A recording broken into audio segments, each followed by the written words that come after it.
Dévotion Fanro du samedi 9 septembre 2023 par l'apôtre Grace Lubega. Titré « De marcher avec Dieu ». Genèse 5 verset 24, LSG, et Enoch marchait avec Dieu, et il ne l'était pas, car Dieu l'a pris. La Bible contient plusieurs récits d'hommes qui ont marché avec Dieu, y compris Enoch dans notre écriture thématique. Mais de quelle manière est-ce de marcher ? Est-ce marcher physiquement avec le Seigneur d'un endroit A à un endroit B ? Bien sûr que non, il s'agit de marcher dans l'esprit.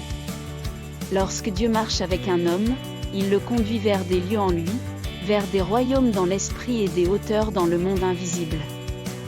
C'est l'expérience de David lorsqu'il écrit dans le psaume 48, versets 12 à 13, « Promenez-vous autour de Sion, et faites-en le tour, signalez ses tours. Observez bien ses remparts, considérez ses palais, afin que vous puissiez le dire à la génération suivante. » L'instruction de Paul dans Galates 5, verset 16 est la suivante, « Marchez selon l'esprit. » Mais ce n'est pas une promenade que l'on fait seul. Vous marchez avec Dieu. C'est pourquoi il nous a donné son esprit, pour nous guider, non seulement dans la façon dont nous vivons notre vie physique, mais aussi dans la manière dont nous devons marcher dans le royaume des choses invisibles.